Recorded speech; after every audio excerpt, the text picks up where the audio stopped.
Kasalukuyan akong nakayuko sa likod ng bahay. Inaalog ang laman ng sako para mapagkasya doon ang mga nakalakal kong pwedeng ibenta. Nang biglang may narinig akong sigaw. Hindi ko maipaliwanag, pero bigla akong kinabahan. Iniwan ko ang sako at dahan-dahang lumabas papunta sa kalsada para tignan kung ano ang nangyayari. Pagbungad ko ay agad na sinalubong ako ni Mang Joey. Isang malakas na suntok kagad ang dumapo sa pisngi ko. Umikot ang paningin ko at napaatras. Hindi kagad ako nakapagsalita. Nalilito ako, naguguluhan. Hindi ko alam ang dahilan kung bakit bigla niya akong sinuntok. Hayop ka! Pati ang anak ko! Tatalunin mo! Panay ang mura niya sa akin. Halos sumabog na siya sa galit at gigil. Hindi ka na namili ng mamanyakin mong hayop ka. Ano ha? Hindi ka takot sa akin? Bastos! Teka, sandali lang po, Mang Joey. Ano po sinasabi niyo?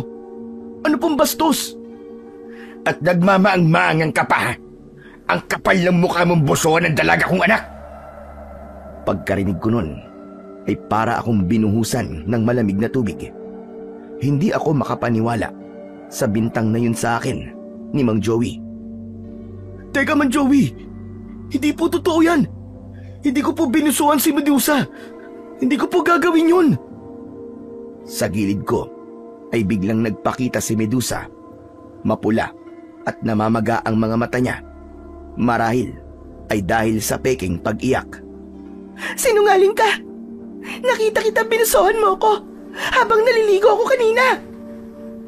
Muli akong sinugod ni Mang Joey at binigwasan ulit ng isang suntok sa muka. Napasalampak ako sa lupa.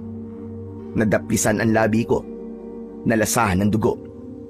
Hindi ko alam kung ano na ang masakit. Sa pagkakataong yun, kung yun suntok ba o yung hindi ko magawang ipagtanggol ang sarili ko laban sa maling paratang. Hindi po talaga totoo yun. Hindi ko po gagawin yan. Kilala niyo po ako. Ngunit imbis na makinig, ay sinipa pa niya ako sa tagiliran.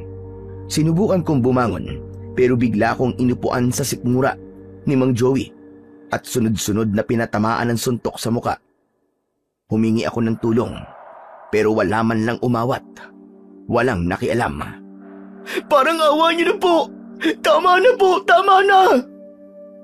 Pero ayaw niyang makinig. Para bang wala siyang naririnig. Galit na galit siya sa akin. Hinawakan niya ang buko at iniangat ang ulo ko para muling suntukin. Pilit kong iniiwas ang mukha ko pero wala talaga akong laban. Ang lakas niya, ang bigat niya, para akong nalulunod. Sinubukan kong itulak si Mang Joey pero muli lang niya akong pinagsusuntok. Aminin mo na! Bago pa kita ilibing dito ng buhay! Tumayo siya pero hindi para tumigil, kundi para kumuha ng buwelo. Walang hiya ka! Sa pamilya pa namin nagawa mo yan? Ang kapal ng pagmumukha mo! Hindi ko po ginawa. Maniwala po kayo sa akin, Mang Joey! At sino sinungaling, ha? Si Medusa? Hindi magsisinungaling ang anak ko. Matagal niya nang sinasabi sa akin na merong sumasalbay sa kanya. At kanina nga ay nahuli ka na niya. Paglingon ko, si Medusa nakayakap sa kanyang sarili. Umiiyak siya. Alam kong peke lang ang iyak na yon. Dahil alam ko sa sarili ko na gumagawa lang siya ng kwento at lahat ng sinasabi niya ay pawang kasinungalingan. Isang beses nagtagpo ang aming mga mata. Medusa, parang awa mo na. Sabihin mo sa kanila ang totoo. Hindi ko ginawa ang binibintang mo. Pero hindi siya umimik. Maya-maya ay lumapit sa akin si Mang Joey. Akala ko ay tatapusin niya na ako. Pero tumayo lang siya sa harap ko. Nakatingin sa akin na para bang dumilang ako na pwede niyang yurakan. Huling tanong ko na sa ito, Angelo. Ginawa mo ba? Hindi po. Hindi ko po talaga ginawa. Maniwala po kayo. Pagkasabi ko nun, ay tumama ang kamao niya sa aking sintido. Malakas ang suntok na yon. Nahilo ako at muling napahandusay sa lupa.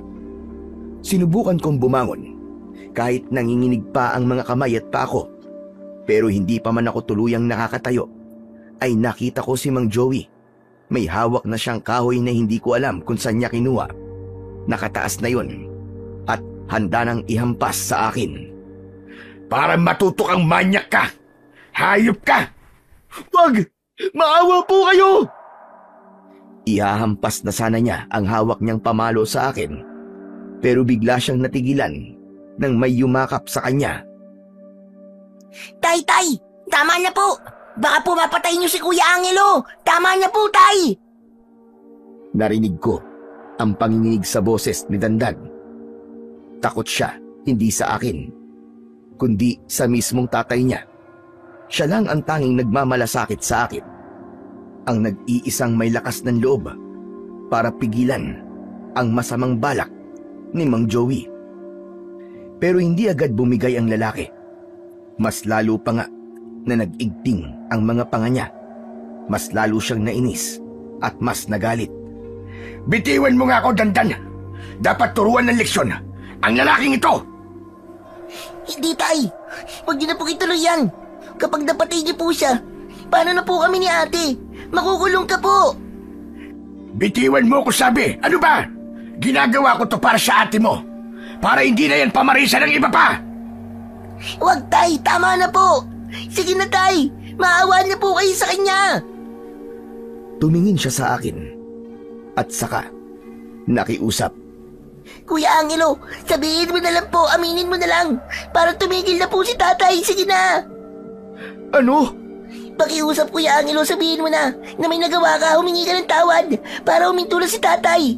Ayoko pong mamatay ka dito. Natulala ako sa sinabi niyang yun. Tulad ng kanyang ama at kapatid, pinilit din niyang paaminin ako sa kasalanang hindi ko naman ginawa. Ayoko sanang gawin yon, pero nang makita kong nakasubsob siya sa braso ni Mang Joey at pilit na pinipigilan ng ama, naramdaman ko kung gaano kabigat sa kanya na sabihin ang mga salitang yon. Hindi niya gustong ipagtulakan ako sa kasalanang yon, pero gusto lang niyang matapos na ang gulo. Wala na akong mapagpipilian. Oo, gusto kong isigaw ang katotohanan. Gusto kong sabihin na wala akong ginawa, na wala akong masamang intensyon, na hindi ako hayop tulad ng tingin nila. Pero alam ko namang walang makikinig, walang maniniwala sa akin. Matagal na akong walang halaga sa baryo namin. Isa lang akong hampas lupa sa paningin nila. Isang busabos na naglalakad-lakad sa likod ng bahay ng iba para lamang makahanap ng basura na pwede pang pakinabangan. Isang taong walang trabaho, walang bahay, wala ding mga magulang na pwedeng magtanggol sa akin. Natahimik ako sandali.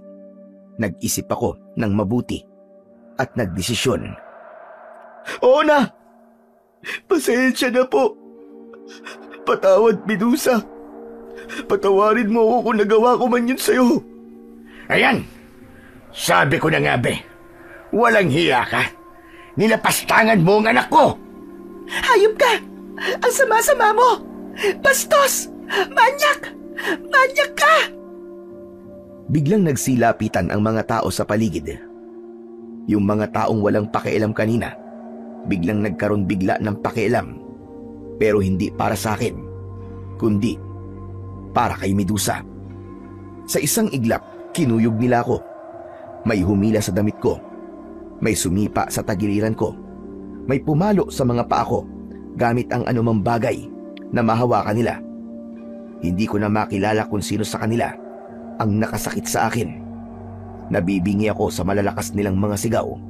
Lahat sila ay nakisawsaw at nakisumbat ng mga masasakit na salita at pagmumura. Para bang sabik na sabik silang saktan ako. Hindi ko na alam kung anong parte ng katawan ko ang mas masakit. Ang mukha ko, ang tagiliran ko, ang braso ko. Gusto kong sabihin na tama na, pero wala nang boses na lumalabas sa bibig ko. Tama na po yan! Tama na po! Huwag kang makialam dito, Dandan. Ano ba? Dapat lang yan sa kanya. Manyak siya. Manyak! Ang dapat dyan, ginugulpe! Matapos kong marinig ang pagtatalo ng mag-ate, doon na tuluyang nandilim ang paningin ko. Hindi ko na naramdaman kung may sumusuntok pa sa akin at hindi ko na rin alam kung humihinga pa ba ako ng maayos hanggang sa nawalan na ako ng malay. Hindi ko alam kung gaano katagal akong nawalan ng malay, pero pagmulat ng aking mga mata ay nakita kong nasa lilim na ako ng isang malaking punong kahoy. Inilibot ko ang aking paningin at nakita ko si Dandan na nasa tabi ko. Salamat naman at gising ka na, kuya. Kumusta na ang pakiramdam mo? Hindi kagad ako nakasagot. Masakit ang pangako at parang natutuyo ang bibig at lalamunan ko. Nakita kong kumuha siya ng betadine at bulak mula sa supot na hawak niya. Dahan-dahan niyang nilinis ang sugat ko sa kilay at sa pisngi. Pero kahit maingat siya, napapasinghap pa rin ako sa kirot at hapdi. Dandan, bakit mo ginagawa to? Kasi, kasalanan ko kung bakit ka nabugbog ng matindi. Sorry, kuya. Ang akala ko kasi, na kapag umamin ka, ay titigil na si tatay. Hindi ko naman nakalain na aabot pa sa ganito. Sana hindi ka na lang pala umamin. Tama na. Tumigil ka. Medyo napataas ang boses ko. Kahit hirap akong magsalita. Napaatras siya ng konti.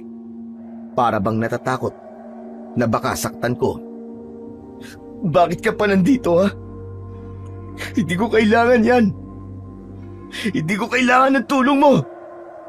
Pero kuya, ayoko pong iwan ka ng ganyan. Baka po kasi mamatay ka eh. Hindi ako makakatulog.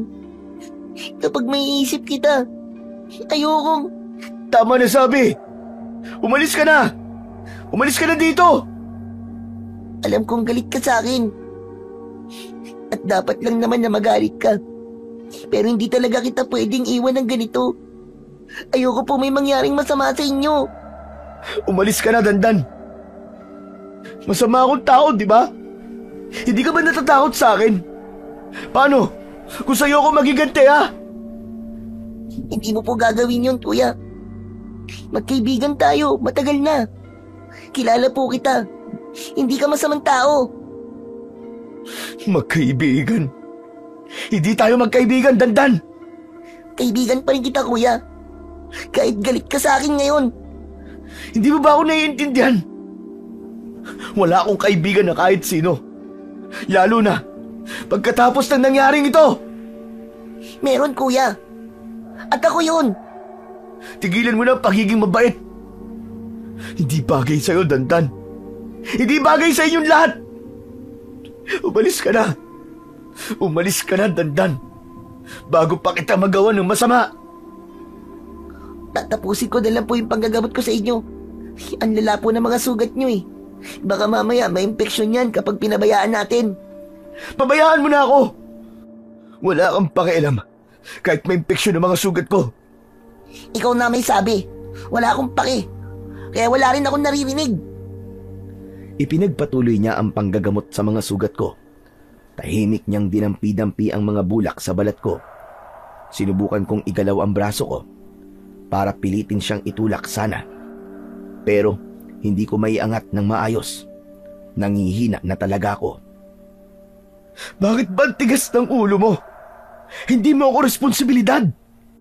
Alam ko yun. Pero gusto pa rin kitang tulungan. Bakit?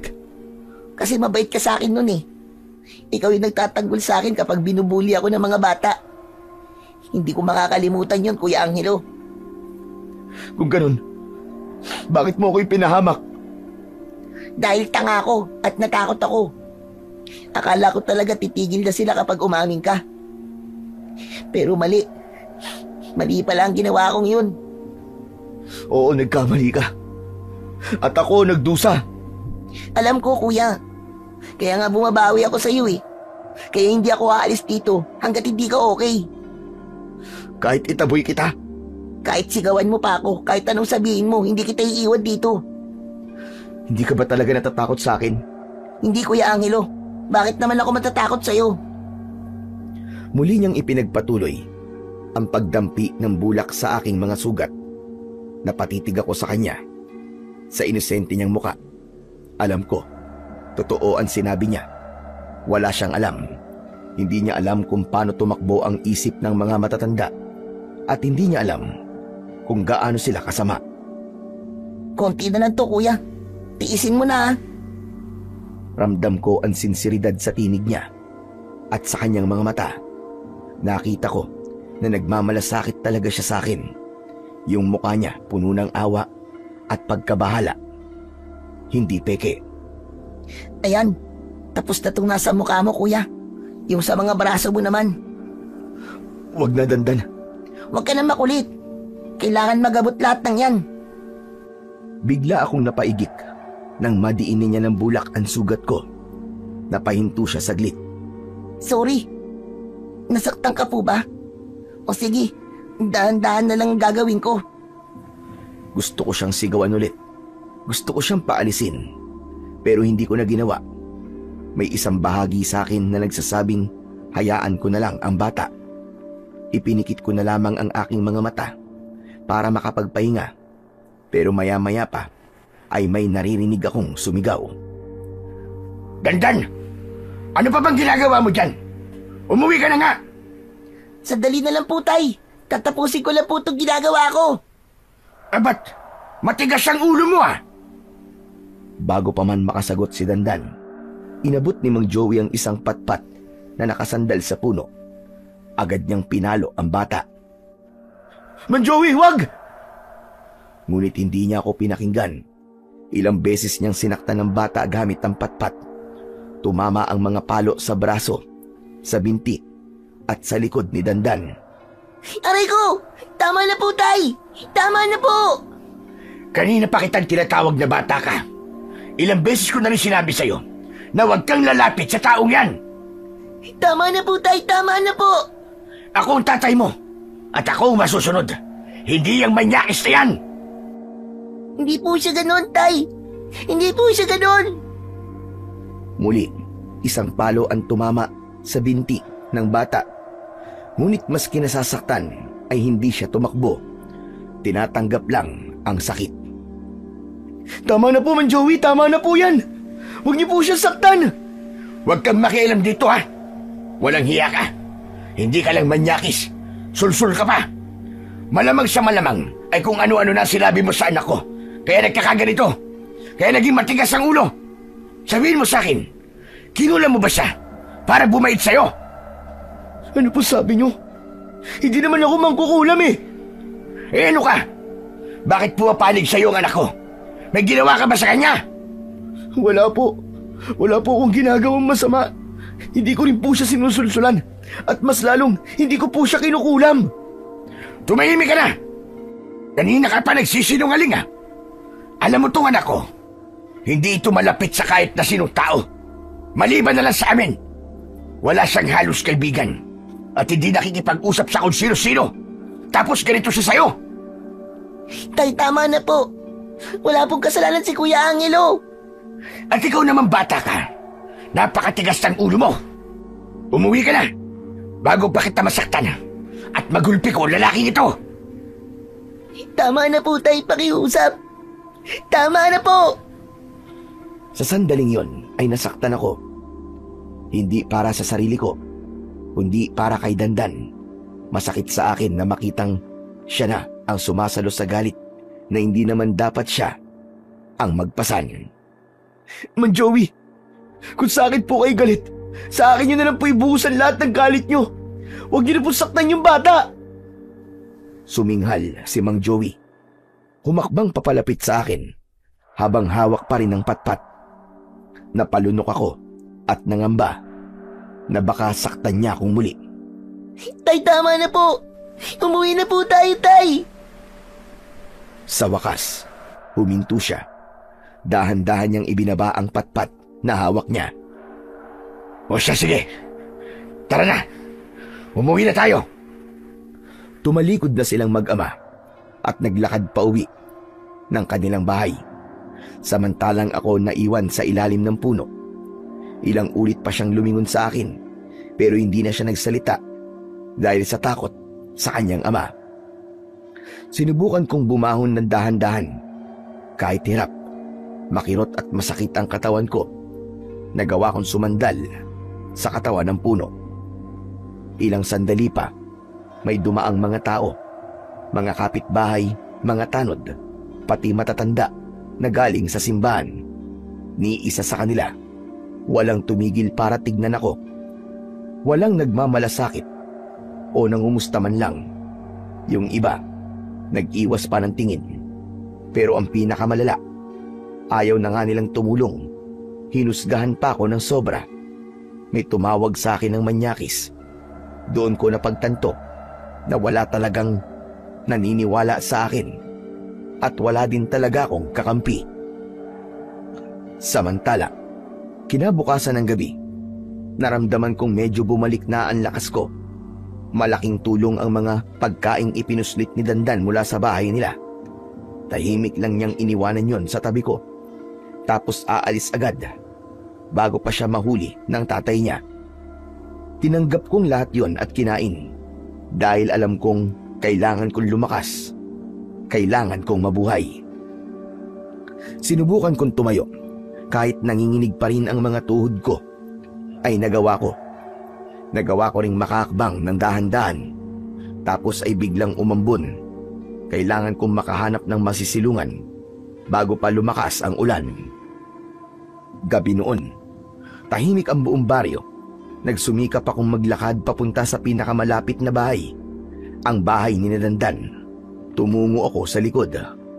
Nang nasa likod na ako, may napansin akong dalawang anino. Napahinto ako.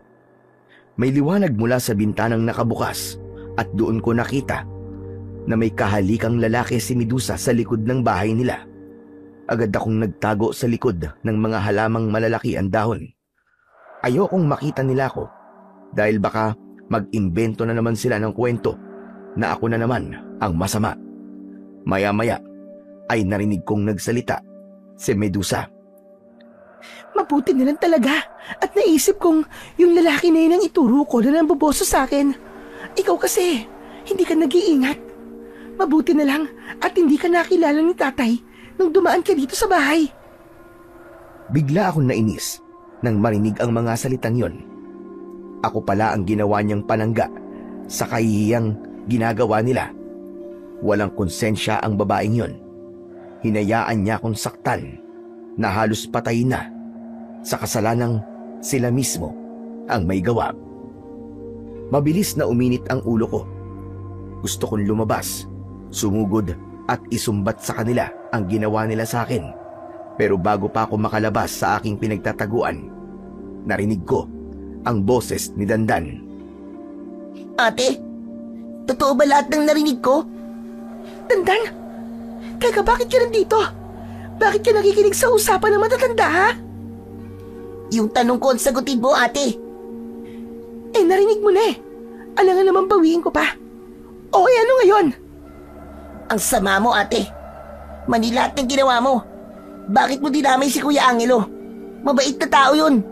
Hindi niya deserve yun. Hoy, ano ba sinasabi mo?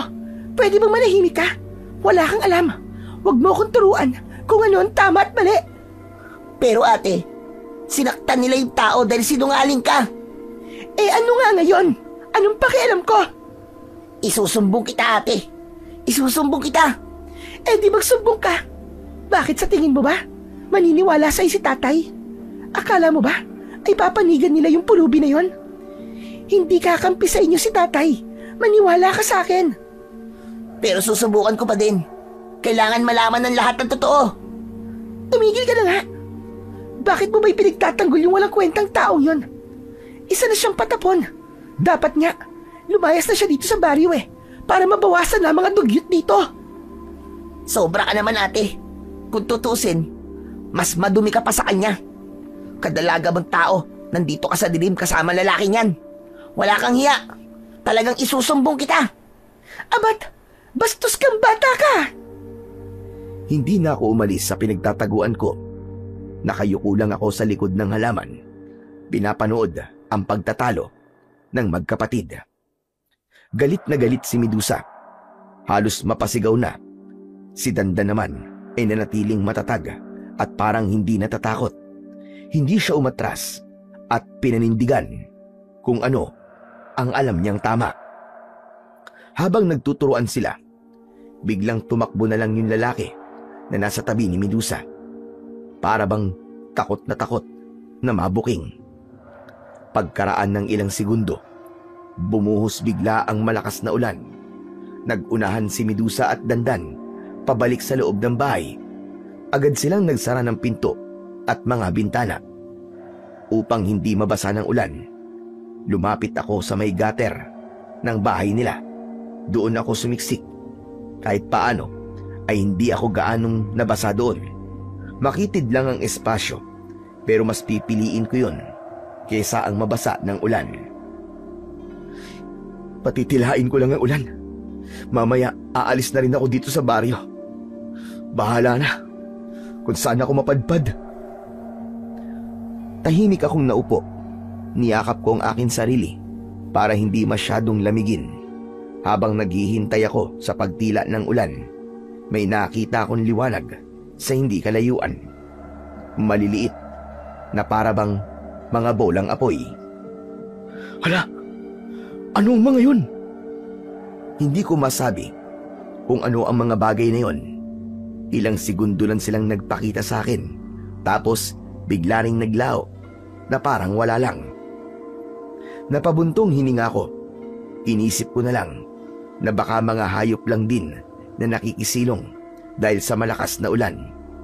At ilang sandali pa, naramdaman kong namigat na ang aking mga mata hanggang sa hindi ko na namalayan na nakatulog na pala ako sa aking kinaroroonan. Pagkagising ko kinabukasan, agad kong naramdaman ang presensya ng mga tao sa paligid. Pagmulat ko, tama nga, pinalilibutan na naman nila ako. Dahan-dahan akong umupo, nakayuko at hindi makatingin sa kanilang lahat. Sabi ko na sa'yo manyak talaga tong lalaki na to Kita nyo?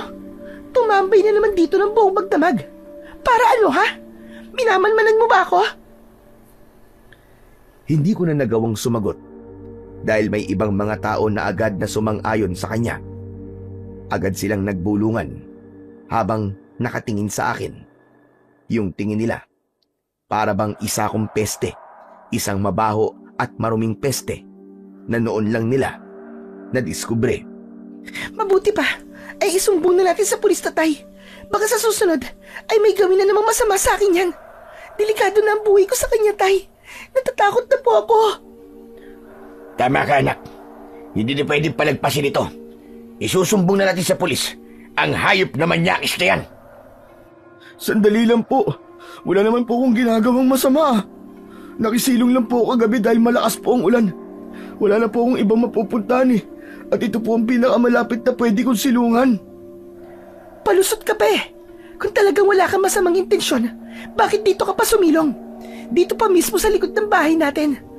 Alam mo na nga may issue ka sa akin pero nandito ka pa rin, ano yon? Minamanmanan mo ako? May masama kang balak sa akin, ano? At bakit naman kita mamanmanan? Sino ka ba? Abat, sira ulo to Talagang nababaliw ka na, no? Uulitin ko, nakisilong lang po kagabi. Kung ayaw niyo po maniwala, problema niyo na po yun. At teka lang bakit naman kita mamanyakin, Medusa? Hindi naman ikaw ang tipo ko. Oo, may itsura ka, maganda. Pero bulok naman ang ugali mo. Sobrang pangit. Yun ang totoo. Anong sabi mo? Pangit ang ugali ko? Ang kapal naman ng mukha mo para pagsalitaan ako ng ganyan, visit ka. Nagsasabi lang ako ng totoo. Hindi kita gusto. Kaya tigilan mo na yung pagpapantasya mo na minamanya kita. Tigilan mo na ang paninira mo sa akin. Hindi kita titigilan dahil ako nagsasabi ng totoo dito. Makukulong ka, Angelo. Ipapakulong kitang hayop kang manyakis ka. Hindi na kailangan. Dahil aalis na ako dito. Ayun! Sa wakas, gumaan na rin ang utak mo. Sige, umalis ka na. Mas mabuti pa yon para sa lahat. Ano pang hinihintay mo? Lumayas ka na. Huwag ka na magpapakita sa lugar na to kahit kailan.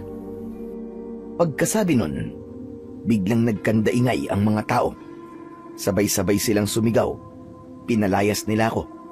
Hindi pa man ako nakakatayo, ay bigla na lamang may bumato sa akin. Tumama iyon sa tagiliran ko. Ngunit hindi pa natatapos doon.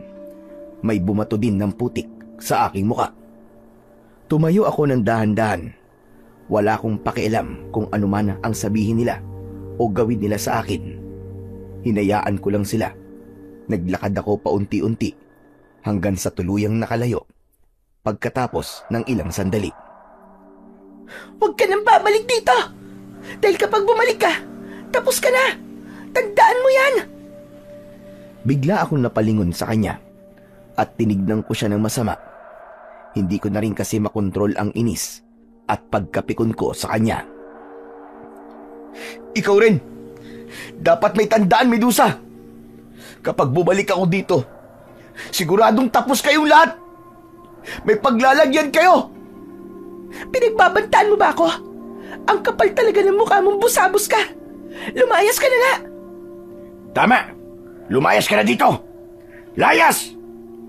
Pagkarinig ko nun, ay tumalikod na ako. Hindi ko na sila sinagot. Naglakad ako at di na muling lumingon. Umalis ako sa baring yon. Ayon na rin sa kagustuhan nilang mapalayas ako. Nang nasa bungad na ako ng baryo, may nakita akong mga dayo na papasok. Hindi ko kilala ang mga yon. Habang papalapit sila, hindi ko maiwasang mapansin ang paraan nila ng pagtitig sa akin. Para bang sinusukat nila ako mula ulo hanggang paa. Wala man akong kilala sa kanila, pero may kakaiba sa presensya nila. Hindi sila nagsasalita, pero ramdam kong parang hindi sila gagawa ng mabuti. Magkakatabi silang naglalakad. Mabagal ang kanilang hakbang at halos sabay-sabay ang pag-angat at pagyuko at paglingon nila. Yung lalaking may malaking mata, hindi kumukurap. Sunod ko namang napansin ang isang may pilat sa pisngi. Bahagyan nakangisi ito at titig na titig sa akin. Ilang beses din itong inilabas ang kanyang dila na para bang may nilalasap itong masarap na pagkain. Nagpatuloy ako sa paglalakad hanggang sa makalampas ako sa kanilang hanay. Hindi ako huminto. At habang palayo ako ng palayo sa baryo, bigla akong nakarinig ng malalakas na alulong ng mga aso, pero hindi na ako lumingon.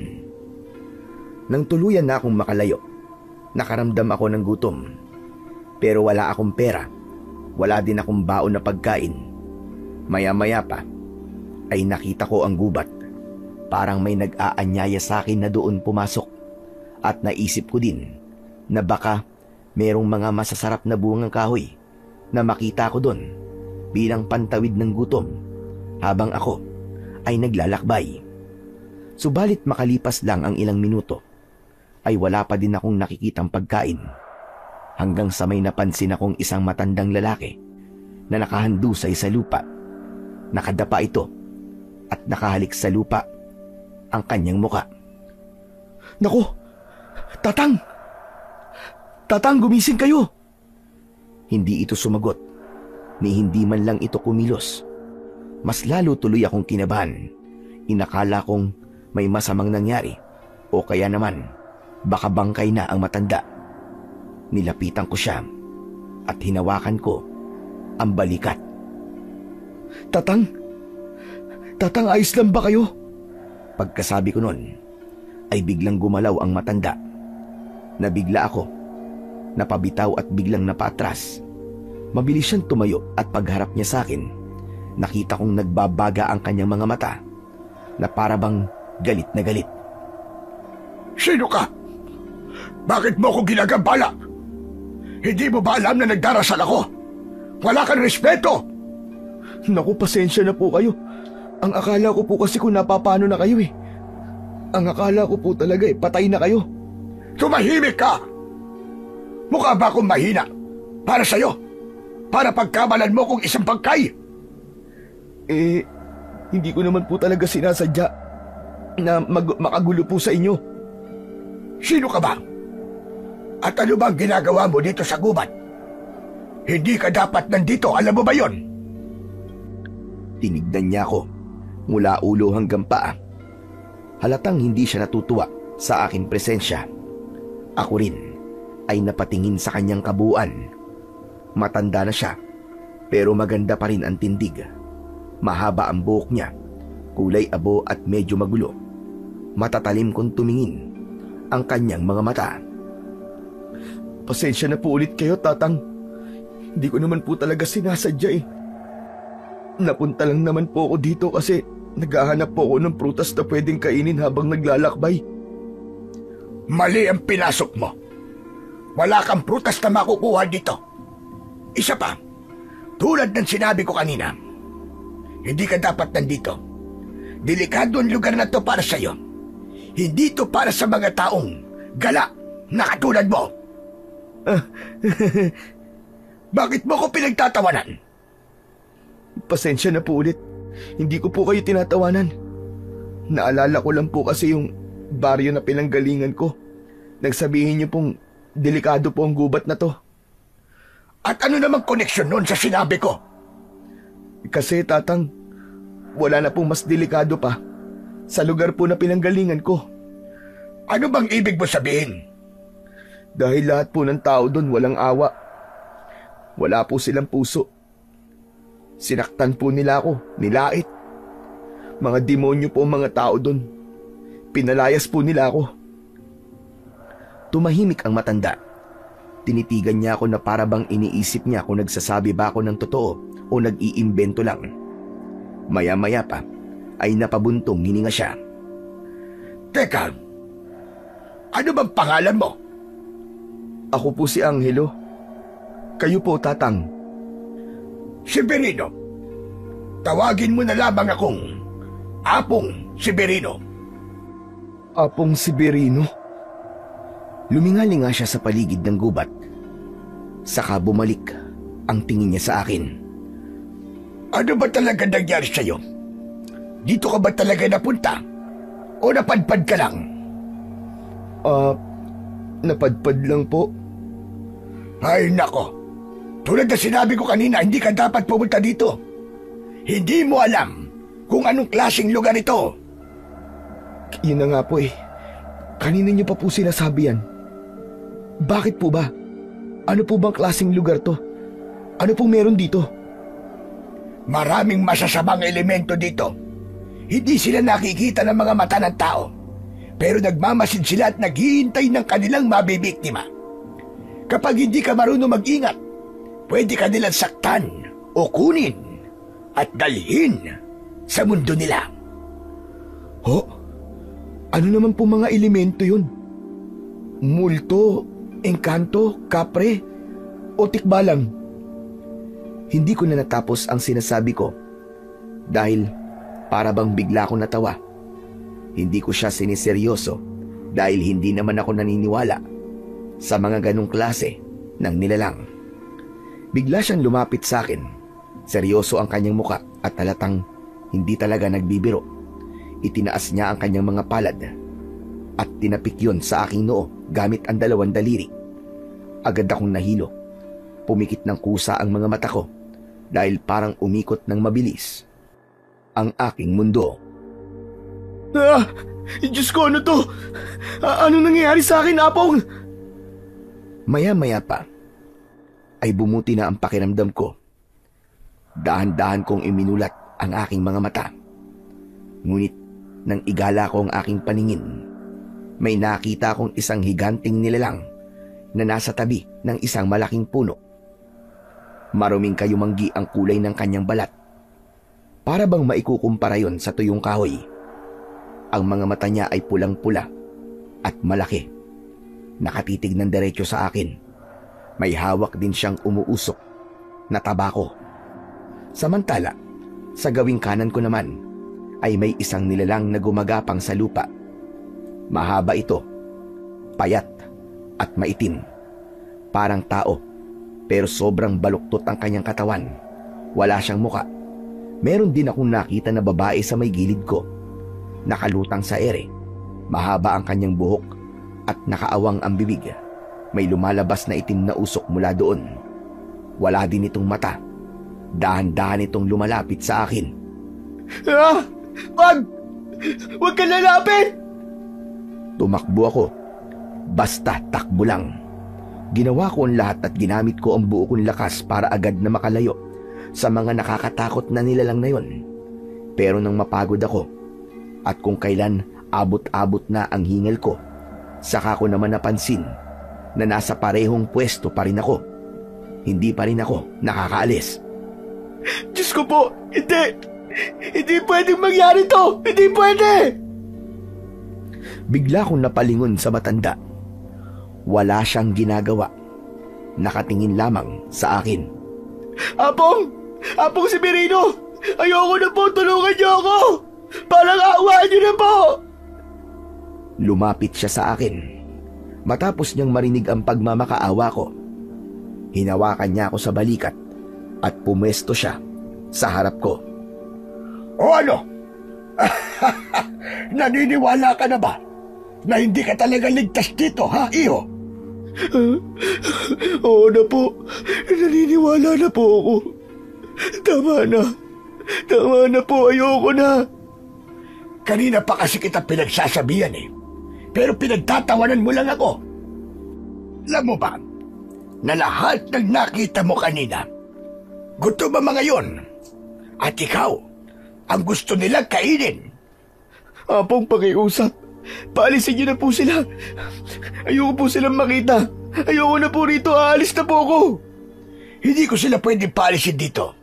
Dahil kanila ang teritoryong ito. Pero ikaw, pumasok ka dito nang walang pahintulot. Hindi ko naman po talaga sinasadya eh. Hindi ko alam po. Pakiusap, tulungan niyo naman po ako, Apong oh. Pwede kitang tulungan. Pero, sa isang kondisyon.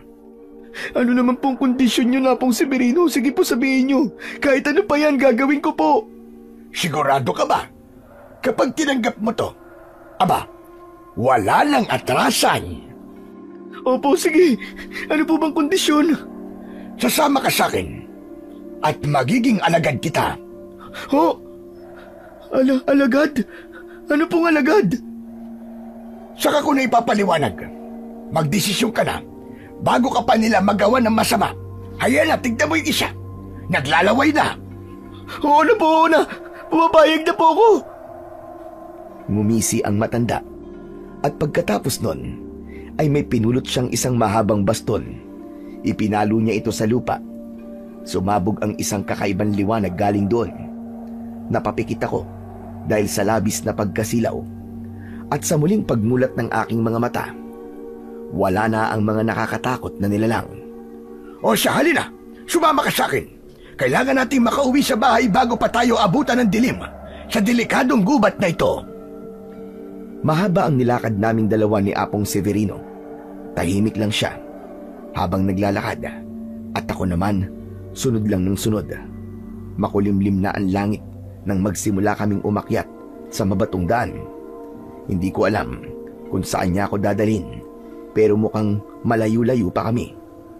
Pagdating namin sa itaas ng matarik na parte ng bundok, doon kami tumigil. May nakita kong isang malaking kuweba na may nakasabit na 2 sulo sa may bungad. Narito na tayo. Totoo ba? Ito po ba ang bahay niyo? Oo naman. Bakit? May problema ba? Wala naman po. Pero ngayon lang po kasi ako nakakita ng ganito. Hindi ka makapaniwala na may tao pa palang nakatira sa kuweba, ganun ba? Opo. Alam mo, marami pang katulad ko na nakatira sa mga ganito, pero hindi lang nagpapakita sa mga tao. Talaga po. Ang akala ko po kasi wala na po nakatira sa mga kuweba kasi moderno na po ang panahon at saka... Akala mo lang yun, iyo. Pero kung ako ang papipiliin, mas gusto kong sa kuweba nakatira kaysa sa mga kubo sa kapatagan.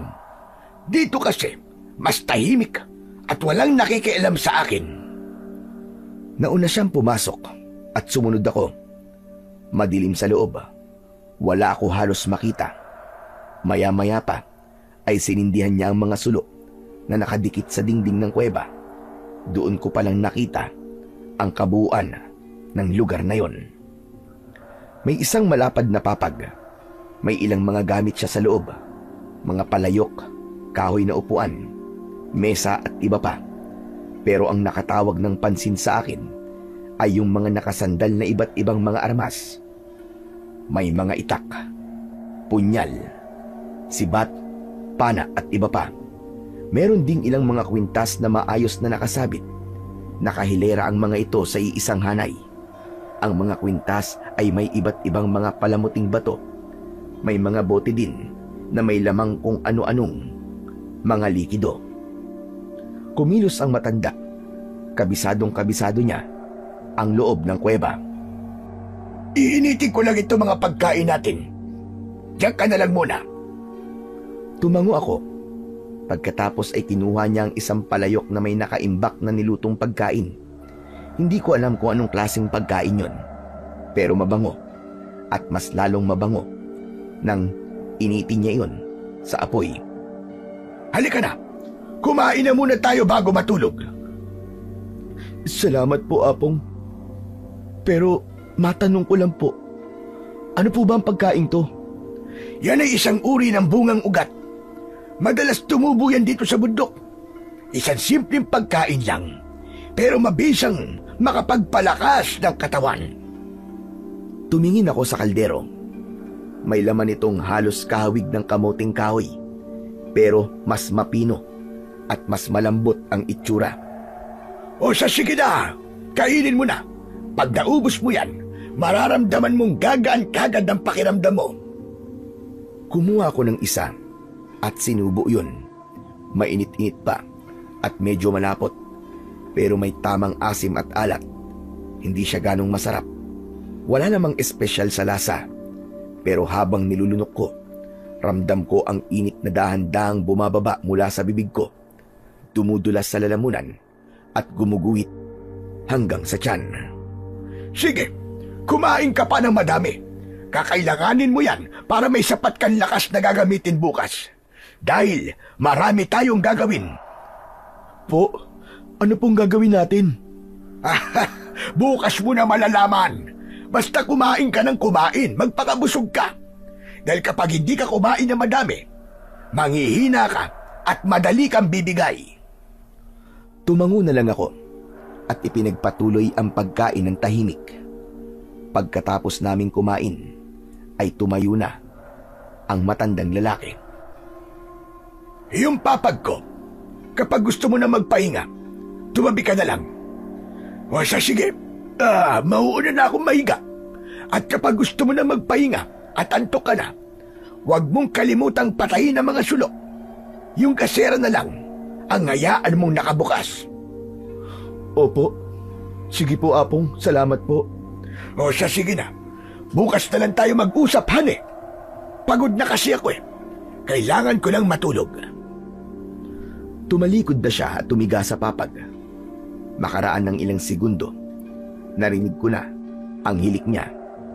Nakatulog na kagad ang matanda. Ako naman ay nakaupo pa rin. Panay ang tingin ko sa mga kwintas na nakasabit sa dingding ng kuweba. Alam ko ang mga yon. Nakakita na ako dati sa bahay ng isang albularyo doon sa baryo namin.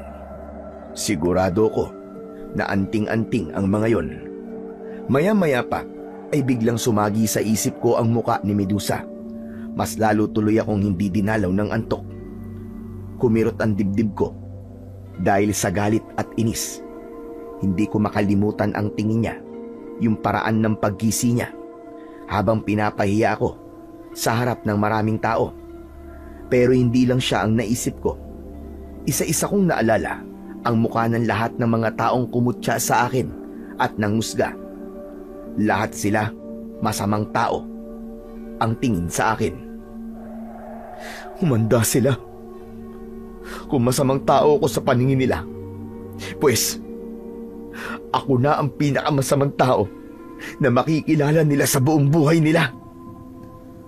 Malakas talaga ang kutob ko na hindi ordinaryong matanda lang si Apong Severino. Sa palagay ko ay isa siyang ermitanyo o albularyo o baka isang antingero na may kakaibang kaalaman. Hindi basta-basta ang mga gamit niya. At doon nagsimulang maglaro ang isip ko. Gagamitin ko ang matanda para lumakas ako at magkaroon ng kapangyarihan. Kaya humanda kayong lahat sa akin. Maghihiganti ako. Lalong-lalo na sa iyo, Medusa at Manjoey. Ipaparamdam ko sa inyong lahat ang sakit at kahihiyang binigay niyo sa akin. Dahan-dahan akong napangisi. Napatitig ako sa tulog na matanda. Wala siyang kaalam-alam na gagamitin ko siya. At siya ang magiging susi ko para makaganti. Ipinangako ko sa sarili kong babalik ako sa baryo na yon, hindi bilang isang busabos o kawawa.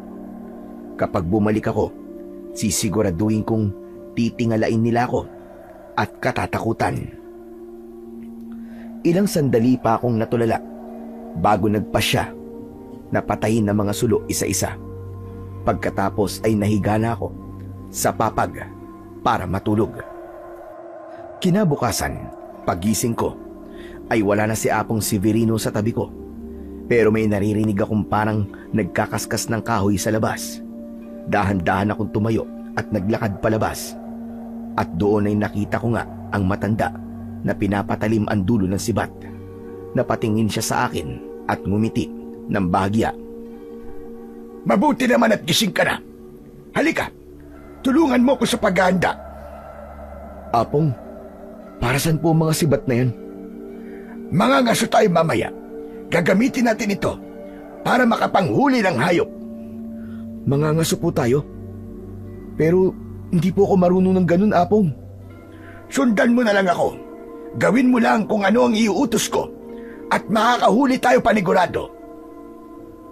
Hinawakan niya ang isa sa mga sibat at itinuro sa akin ang wastong postura. Nagturo siya ng simpleng galaw kung paano ito itutok at kung paano bitawan. Alam mo bang matagal nang nasa akin ang mga sibat na ito at matagal ko na ding hindi nagagamit? Masaya ko kasi ngayon ay masusubukan ko na ulit ang galing ko sa pangangaso.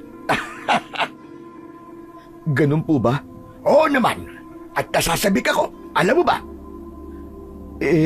Kailan po tayo mangangaso? Ngayong umaga po ba? Wala tayong mahuhuling hayop sa umaga. Mamayang gabi, pupunta tayo sa pinakapusod ng gubat at doon tayo maghahanap ng mga hayop. Sa gabi po? Oo, sa gabi. Dahil doon lumalabas ang mga hayop na kailangan nating hulihin. Pero hindi po ba delikado yun, Apong? Delikado kung hindi ka marunong. Kaya nga tinuturuan na kita ngayon. At alam mo kung ano ang tamang galaw at para alam mo kung paano ang tamang panguhuli. Ngumisi siya sa akin, tapos muli niyang itinaas ang hawak na sibat. Tignan mo, kailangan ay alam mo kung paano kalkulahin ang tamang distansya ng pagbato mo nitong sibat. At saka kailangan ay kilala mo ang target mo. Hindi pwedeng pabara-bara. Gusto mo ba subukan? Pwede naman po. O sige, heto, kunin mo ang sibat. Gusto kong patamaan mo yung puno ng saging na yon. Iyan lang po, Apong. Aba, basic lang po sa akin yan. O siya. Sige, gawin mo nga. Hinawakan ko ang sibat. Medyo may yabang pa dahil pakiramdam ko madali lang yon. Huminga ko ng malalim, umatras ng konti, tapos ay pumuesto. Madali lang to. Kayang-kaya ko to. Ibinato ko ang sibat ng buong lakas. Pero tumama lang yun sa lupa. Hindi umabot sa kalahati ng distansya. Para lang akong naghagis ng patpat. Ay, sus! Yan ba ang sinasabi mong basic? Sandali lang po. Baka mali lang po siguro ang anggulo. Hindi anggulo ang problema mo, iho. Kulang ka sa kontrol. Sobrang lakas ng bitaw mo, pero wala naman sa ayos. Saka, nahahaluan ng kayabangan mo. Napakamot ako sa ulo sa sinabing yun ni Apong Severino. at medyo napahiya ako sa matanda. Apong, pwede pong isa pa? O sige, pero bago ka maghagis, tandaan mo muna yung sinabi ko sa'yo. Huwag puro lakas. Kailangan mong mag-focus. Pinulot ko ang sibat mula sa lupa at bumalik sa pwesto ko kanina. Tapos ay tinignan kong maigi ang puno ng saging. O sige, mag-focus ka. Isipin mo, kunwari yung saging na yan, yung pinakamasama mong kaaway. Sandali akong pumikit. Pilit na pinakalma ang sarili ko. Tapos pagmulat ng mga mata ko, hindi na saging ang nakikita ko, kundi si Medusa. Siya talaga yung naisip ko ng mga oras na yon. Nanggigigil ako, lalo na at nakita ko yung tingin niyang mapanlait, yung ngising halos ng uuyam. Tapos nakataas din ang kanyang kilay na parabang ng aasar. Hinagis ko na ulit ang sibat. Mas maayos na ang bitaw ko. Mas diretso, pero hindi pa rin umabot. Mas malapit na nga lang ng kaunti. Pero kahit ganon, parang bigla kong narinig yung malakas na tawa ni Medusa. Yung tawa na parabang sinasabi niya sa akin na wala talaga akong kwenta. Naikuyom ko ang mga kamao ko dahil sa inis at pagkapikon. Magaling! Kahit paano, ay may progreso ang pangalawang bitaw mo. Hindi po. Ayoko ng ganyan. Apong, baka meron kang mahika na inilagay dyan sa sibat kaya hindi tumama. Gusto mo akong pahiyain, di ba? Ano ba sinasabi mo? Wala akong ganyang intensyon iyo. Pero bakit tayo tumama? Puno lang yan, oh. Hindi gumagalaw. Pero bakit hindi ko matamaan? Hindi. Ayoko na. Niloloko mo ako. Ano ba sinasabi mo? Bakit ko naman gagawin yon? Para ipahiya ako. At ano namang mapapala ko? Kung mapapahiya ka, wala naman, hindi ba? Nandito ako para turuan ka. Kung yan simpleng pagbato lang ng sibat, sinusukuan mo na. Ano pa kaya ang kaya mong gawin? Natahimik ako sa sinabing yun ni Apong. Kailangan mo lang magtiyaga, Angelo. Makukuha mo din yan. Huwag kang magmamadali. Naiinis po kasi ako eh. Ba't parang ang hirap? Mahirap naman talaga yan eh. Sino ba nagsabing madali? Nung bata ako, ganyan din ako sa'yo. Hindi ako makatama. Pero nag-ensayo ako ng madalas hanggang sa nakuha ko na din. At mula nang makuha ko ang tamang galaw at teknik, naging madali na sa akin ang lahat. Talaga po? Oo naman. Saka natural lang naman na ganyan kapag nagsisimula. Umupo siya sa isang bato. Marahang ipinatong ang kamay sa tuhod. O sige, subukan mo nga ulit. Isa puso mo ang pagbato. Mag-focus ka ulit. Pero Apong, hindi ko po alam kung kaya ko. Huwag ganyan. Kailangan mong maniwala na kaya mo. Sige po. Susubukan ko po ulit. O siya, sige. Ngayon, huminga ka muna ng malalim. Tapos linisin mo ang isip mo. Kalimutan mo muna ang galit at inis na nariyan sa puso mo. Basta, tignan mo lang ang puno ng saging. Dahan-dahan kong iniangat yung sibat, gaya ng turo ni Apong Severino. Huminga ako ng malalim. Inalis ko sa isip ko si Medusa, si Mang Joey, at lahat ng taong bumastos at nang alipusta sa akin. Para sa sandaling yon, ako lang at yung puno. At sa isang iglap, ibinato ko ang sibat. Tumama ito diretso sa katawan ng puno ng saging. Hindi man sentro, pero tinamaan. Uy! Tumama! Apong, tingnan nyo! Natamaan ko po puno ng saging! Ayos! Magaling iyo! Sabi ko na sa'yo, na kaya mo eh. Nakita mo na. Opo, grabe. Ang sarap po pala sa pakiramdam. Yan! Yan mismo! Yan ang sinasabi ko. Nakukuha yan sa tiyaga at hindi sa pagsuko. Tama si Apong Severino. Kailangan lang talaga ng tiyaga, ng focus. Napatingin ako sa puno at sa unang pagkakataon, nalaman kong pwede naman pala akong maging magaling. O siya, sige na. Kunin mo na yung sibat. Uulitin pa natin yan. Kailangan mo pang magsanay. Sinunod ko ang utos niya at habang papalapit ako sa puno, napapangiti ako.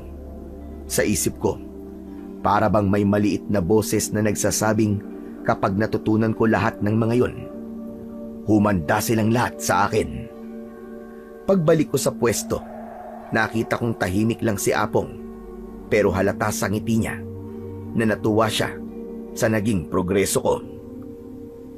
Apong, handa na po ulit ako. Ayos yan. Sige, isa pa. Mag-focus ka ulit. Pakiramdaman mo yung hangin. Tapos ay sukatin mo yung layo ng target. Bigla siyang lumapit sa akin. Tapos itinuro niya sa akin kung paano dapat tumayo, sa kung paano iikot ang pulso bago bitiwan ang sibat. Inulit namin yon ng paulit-ulit. Minsan lumalampas, minsan naman nadadaplisan. Habang tumatagal, medyo sumasakit na ang mga braso ko, pero hindi ko ininda hanggang sa unti-unti na master ko na ang pagbato at natamaan ko na rin yung puno ng ilang beses. Sabi ng matanda, magaling daw dahil mabilis akong matuto. Hanggang sa bandang hapon, pinahinto na ako ni Apong. Tama na muna. Magpahinga ka na para may sapat na lakas ka mamaya. Agad kong itinabi ang sibat, tapos pinunasan ko ang pawis sa aking noo. Ngayon ko lang naramdaman na gutom na ako. Pumasok kami sa loob ng kuweba. Kumuha si Apong ng ilang nakolekta niyang bungang ugat at nilagay niya sa isang maliit na palayok. Sinindihan niya ang apoy at matapos ang ilang minuto, naamoy ko ulit yung mabangong singaw. Matapos pa ang ilang minuto, naghain na ang matanda. Alam kong pagod ka. Heto, kumain muna tayo para bumalik ang lakas mo. Maraming salamat po, Apong. Hanga ako sa iyo, iyo. Unang araw mo lang, pero nagawa mo na ang lahat ng pinapagawa ko sa iyo. Dahil po sa inyo, Apong. Kung di niyo po ako tinuruan, baka hindi ko pa rin po maibabato ng maayos yung sibat. Akala ko nga po, madali lang po yun pero hindi pala. Yan ang problema talaga sa ibang kabataan. Akala nila lahat ng bagay ay madali. Pero sa totoo lang, madami pa kayong hindi alam. Marami pa kayong kakaining bigas. Tama po kayo. Pero kanina talaga, Apong, akala ko po niloloko niyo lang ako Kaya hindi po ako makatama Hindi kita lolokohin, iyo. Ang gusto ko lang, kailangang matuto ka sa tamang paraan. Yung walang shortcut.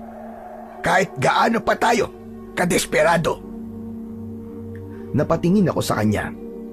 Parang tumagos yung huling sinabi niya. Hindi niya alam kung gaano ko kadesperado na balikan lahat ng nagkasala sa akin. Sige na, kumain ka na kumain. Ubusin natin lahat to kasi may lakad pa tayo mamaya. Tuloy po ba yung pangangaso natin mamaya? Abay, syempre naman. Kaya nga tayo nagsanay, di ba? Apong, bakit po kayo nangangaso pa? Matanda na po kayo. Hindi po ba delikado para sa inyo? Delikado syempre. Pero trabaho ko yun, iyo. Hanggat nabubuhay ako, hindi ako pwedeng tumigil. Ganun po? Oo. Ano po ba yung mga dati yung mga nahuhuli? Mga malalaking ibon, mga baboy ramo, aso, bayawak, at mga pusang gala. Pati po pusa at aso? Grabe naman po kayo, wala kayong pinapalagpas. Hindi mo pa maiintindihan ngayon, pero mamaya, mauunawaan mo rin. Saka, hindi naman ako pwedeng mamili ng uhulihin Kung ano nandoon, yun ang tatargeting ko.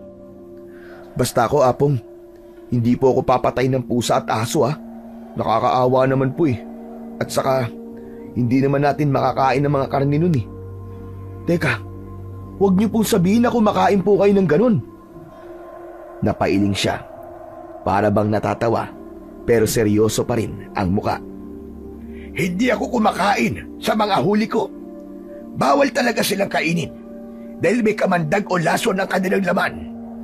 Kapag sinubukan mo kahit isang beses lang, tapos ang buhay mo, tigok ka. Ah, ganun po ba? Akala ko kaya po tayong mga ngaso ay para po may maiuulam tayong karne bukas. Pasensya ka na iyo. Hindi pagkain ang pakay natin mamaya. At saka, baka kapag nakita mo yung huhulihin natin mamaya baka hindi mo rin gustuhin kainin. Bigla kong kinilabutan kahit hindi ko pa alam kung ano ang tinutukoy ng matanda. Apong, ano po ba kasi talaga yung huhulihin natin? Sandaling tumahimik si Apong Severino.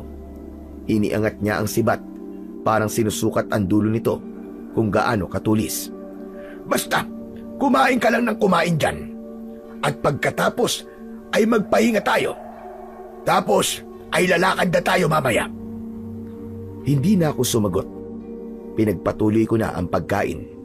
Asa nga pala, mamaya kapag nasa gubat na tayo, Angelo, wag na wag kang hihiwalay sa akin kahit na ano pa ang mangyari. Kasi kapag napahiwalay ka sa akin, baka hindi ka na makabalik. Baka mapahamak ka.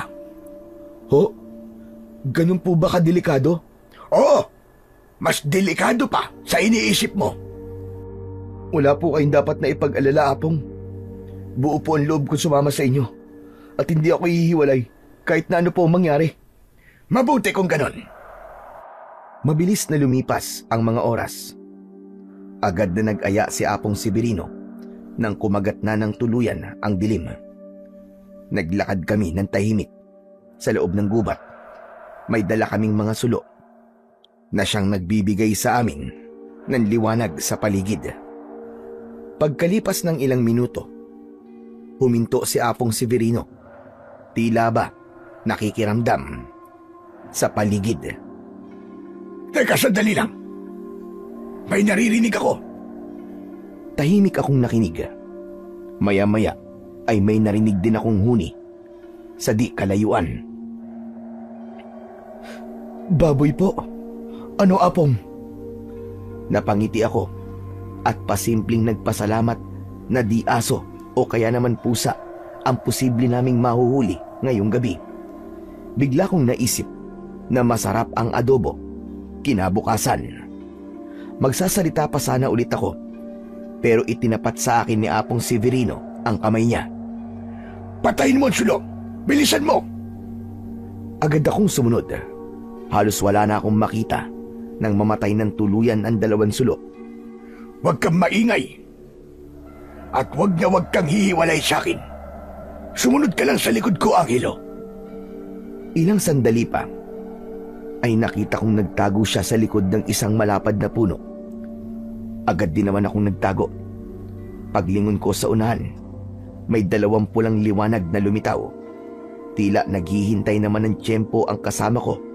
Tapos ay dahan-dahan siyang lumabas at iniumang ang hawak niyang sibat. Isang mabilis na hagis, dumiretso ang sibat doon mismo sa pulang liwanag. Narinig kong nagwala ang hayop. Angelo! Tirahin mo na! Dali! Hindi na ako nagdalawang isip pa. Mabilis kong itinutok ang sibat sa pulang liwanag at sa unang bato lang, narinig kong umungol ng malakas ang hayop. Yan! Ang galing mo! Ganyan nga, Angelo! Sabi ko po sa inyo, Apong hindi ko po kayo bibiguin. Agad na sinindihan ni Apong ang sulo. Nagliwanag na ang paligid. Naglakad siya kaya sumunod din ako.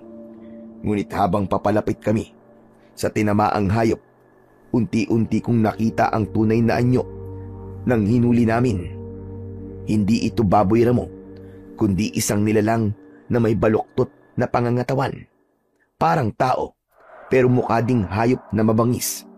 May matatalas itong mga pangil at mahahaba ang kanyang mga kuko. Itim ang kulay ng kanyang balat. Diyos ko! Apong, ano po yan? Hindi sumagot kagad si Apong Severino. Nakatingin lang siya sa akin. Sinusuri ang kabuuan ng nilalang. Ganun na rin ang ginawa ko. Nang tuluyang makita ko ang mukha nito, napalunok ako. Babae siya, pero sobrang pangit ang itsura. Yung dalawang liwanag na nakita namin kanina, yung pala ang kanyang mga mata. Biglang nanginig ang mga kamay ko nang dahil sa labis na takot. Aswang yan, Angelo. Isang aswang. Oh? Aswang? Totoong aswang, Apong? Oo nga. Aswang yan na nagkukunwaring isang baboy ramo. Pambira naman po kayo, Apong, oh. Ba't di niyo sinabi sa akin na ibang hayop naman pala ang uhulihin natin? Kaya pala, sabi niyo delikado? Kaya pala pinagpipilitan niyo kanina na hindi pwedeng kainin yung mahuhuli natin? Dahil aswang naman pala. Eh kung sinabi ko ba sa'yo, sasama ka pa ba rito? Siyempre hindi na po. Kaya nga hindi ko sinabi. Totoong nakakalaso ng dugo at laman nila. At pwede pa tayong mahawa kung hindi tayo mag-iingat sa ating galaw. Hinawakan ni Apong Severino ang sibat niya at hinugot mula sa ulo ng aswang. Habang nagpapaliwanag si Apong Severino, hindi ko maiwasang tumingin-tingin sa paligid. Parang may gumagalaw sa bawat sulok ng dilim. Para bang may nakatingin sa amin sa pagitan ng mga puno. Lalo akong kinabahan ng mga sandaling yun. Angelo, makinig ka. Maging mapagmatsyag ka. At baka may kasamahan pa ito. Apong naman eh. Nananakot pa ho kayo eh. Huwag kang matakot. Hindi sila basta sumusugod kapag may ilaw. Pero kailangan nating umalis bago pa may ibang makakita sa atin. Madalas, sinusundan nila ang amoy ng kasama nila. Paano po kapag may dumating? Huwag kang matakot. May mga sandata tayo. Hindi lang kita tinuruan gumamit nito para umatake, kundi para dumipensa na rin. Hihintay ko siyang maglakad, pero bigla siyang lumuhod at tinignan ng mabuti ang napatay namin. Kilala ko to. Matagal na siyang nag-iikot dito at nambibiktima ng mga taong naliligaw dito. Mabuti na lang at nahuli na natin ang pesting aswang na ito. Biglang nanayo ang mga balahibo ko nang marinig ang sinabing yun ni Apong. Bigla akong naisip na kung hindi ko pala nakita si Apong at patuloy akong nagkakandaligaw-ligaw sa gubat, ay baka isa na din ako sa nabiktima niya. Salamat po Apong Severino. At bakit ka naman nagpapasalamat sa akin? Kasi po, nakita ko po kayo. Tapos, isinama niyo po ako. Dahil kung hindi, baka patay na po ako ngayon. Wala yun, iyo. Mukhang itinadhana ang ating pagkikita. Talaga po? Paano niyo naman po nasabi yun?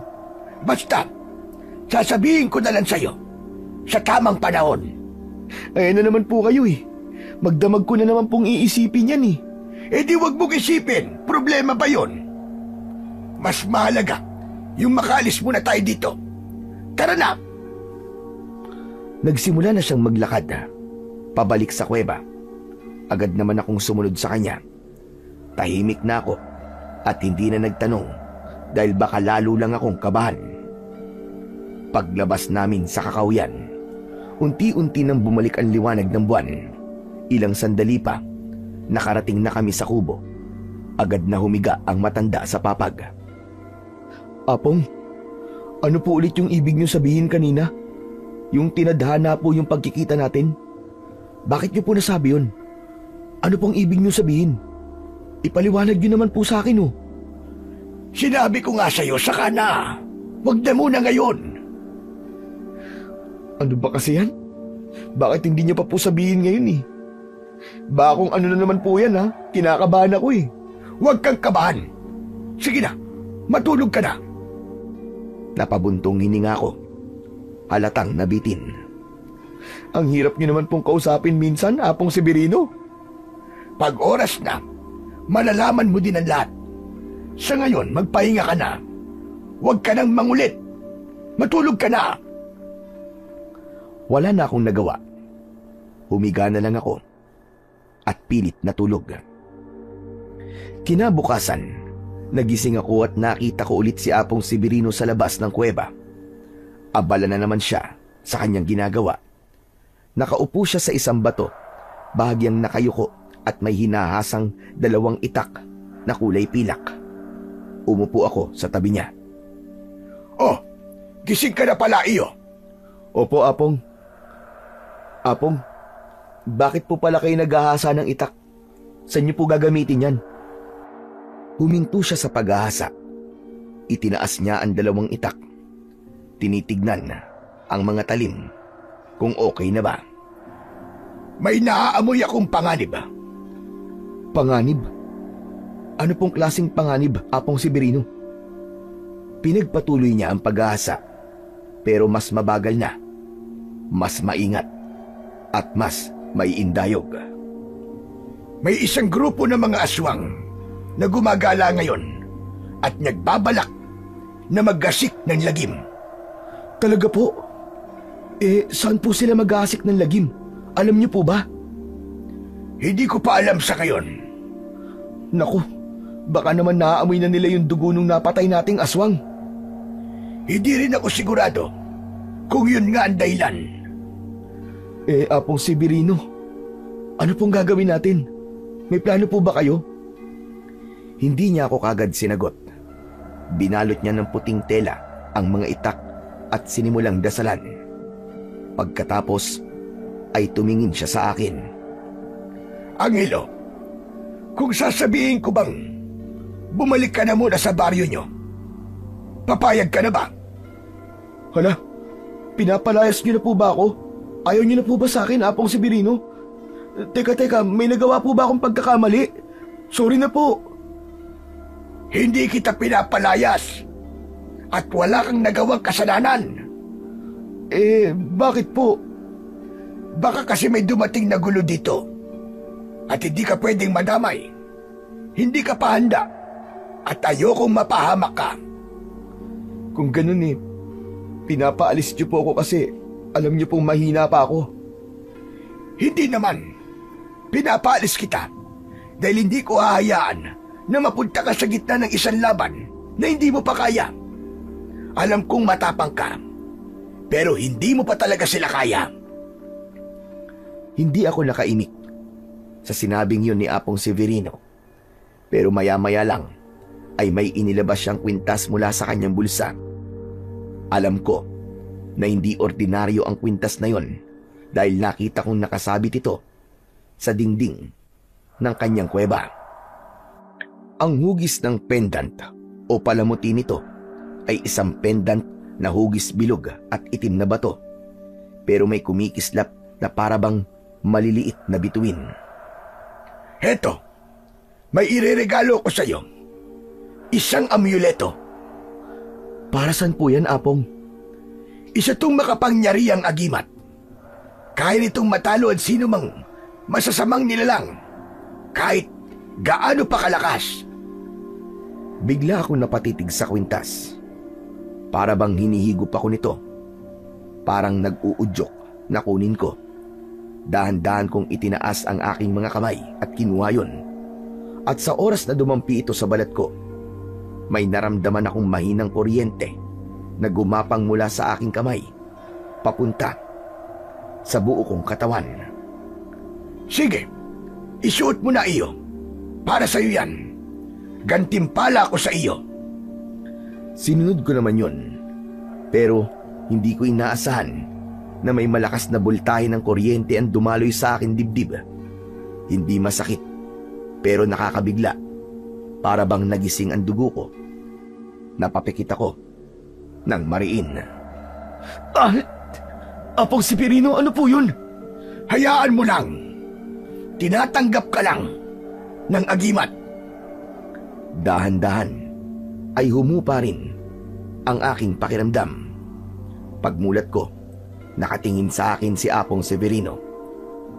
Ang amuletong yan, hindi basta-basta pinapasa kahit kanino. Sa totoo lang, ikaw ang unang binigyan ko. Talaga po? Bakit po? Dahil may nakapagsabi sa akin na ikaw ang magiging tagapagmana ko. Ho? Ako? Bakit naman po ako? Dahil itinadhana ng langit na magkita tayong dalawa. Nakikita mo naman, matanda na ako. Tapos wala akong anak. Sino ang pwedeng magmana ng lahat ng anting-anting ko? Ang lahat ng mga kalaman ko? Kung ganun po, ito na po yung sinasabi niyo sa akin kagabi? Tama ka. Kaya sana tanggapin mo. Tinatanggap ko po. Maraming salamat po, Apong Severino. Ayos. At ngayong tinanggap mo na ang iyong agimat, umuwi ka na muna sa baryo kung saan ka nanggaling. Napakagatlabi ako sa sinabing yon ni Apong Severino. Agad na naramdaman ko ang inis at kaba. Kung yan po ang dapat kong gawin, sige po, gagawin ko, Apong. Salamat, Angelo. Salamat at pumayag ka. Tumango na lang ako, pero sa loob-loob ko, ito na nga siguro yon. Oras na para bumalik. Oras na para ipakita sa lahat kung gaano nila ako nasaktan. Hindi ko mapigilan na mapangiti dahil sa wakas ay maipapakita ko na sa kanila na hindi na nila ako pwedeng api-apihin, na hindi na nila ako pwedeng pagtawanan at pagtulungan. Gaganti ako, lalong-lalo na kay Medusa. Naramdaman ko ang matinding galit nang maisip ko ang pangalan ng babaeng yon. Naalala ko kasi yung pang-aapi niya sa akin at yung paggawa niya ng kwento para saktan at kamuhian ako ng mga tao. Magugulat sila sa pagbabalik ko. Hindi na ako isang busabos ngayon. Isa na akong antingero. At hindi lang basta antingero, kundi may agimat na kayang magpaluhod ng sinuman. Napapikit ako at bumuntong hininga. Sa loob ko, unti-unting lumalakas ang tibok ng puso ko dahil sa galit na ilang araw ko nang kinikimkim. Babalik na ako ng baryo at hindi na nila makikilala ang Anghelo na kilala nila noon. Umpisa na ng paghihiganti at umpisa na ng araw na mapapakita ko sa kanila kung sino ang taong dapat nilang katakutan. Iyo, ayos ka lang ba? Kanina ka pa bulong ng bulong ha? Ano bang sinasabi mo? Ho? Wala po, Apong. Kinakausap ko lang po yung agimat ko. Salamat po talaga dito ha. Sige po, Apong. Aalis na po ako. Maraming salamat po sa lahat. Teka, aalis ka agad-agad? Mamaya na, kakain muna tayo. Saka ihatid kita pagkatapos. Kailangan ko lang natapusin ang ginagawa ko. Kailangan masiguro na matatalas itong mga itak. Aanhin niyo po ba yan, Apong? Para sa'yo talaga to.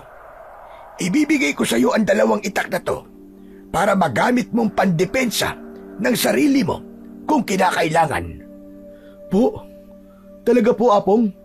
Oo naman. May basbas na mga albularyo ang mga itak na yan. Kaya gamitin mo sa tama at kabutihan. Gamitin sa tama at kabutihan? Ang ibig ko sabihin ay gagamitin mo lang yan para maipagtanggol ang sarili mo at ang ibang tao. Huwag mong gagamitin sa kalukuhan at pansariling interes. Aba kung ibibigay niyo po sa akin, di salamat. Hayaan niyo po.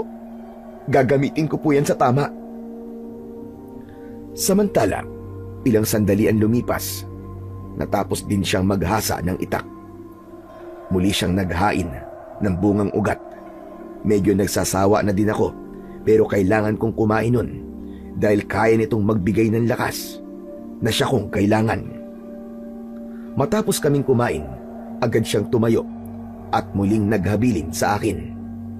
Halika na.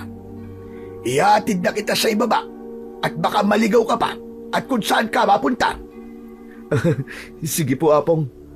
Tara na po. Nagsimula na kami maglakad pababa ng bundok.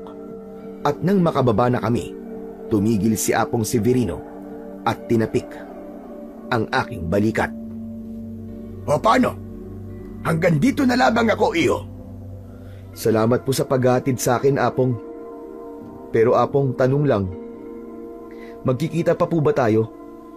Baka kasi hindi ko po masundan yung daan papunta sa kuweba eh. Magkikita pa tayo, huwag ka mag-alala. Di ba nga sinabi ko sa'yo na ikaw ang magiging tagapagmana ko? Hindi ko lang po kasi maintindihan kung bakit kailangan ko pang umuwi sa baryo. Pwede naman po manatili muna ako doon hanggang sa matutunan ko po lahat ng gusto niyong ituro sa akin eh. Hindi ko rin maintindihan kung bakit, iyo. Pero yung kasi ang ibinubulong ng hangin sa akin, kailangan kitang pauwiin. Hindi pa malinaw sa akin kung bakit. Ganun po ba? Oo, kaya sige na. Umuwi ka na muna. Mag-iingat ka. Tumango ako at hindi na sumagot. Nagsimula na akong maglakad.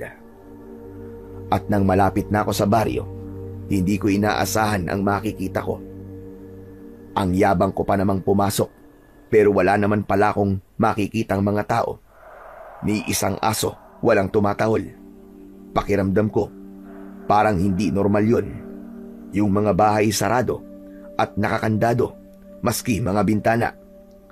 Nagpatuloy ako sa paglalakad hanggang sa may biglang sumutsut mula sa damuhan. Kuya Angelo! Kuya Angelo, dito ka, dali!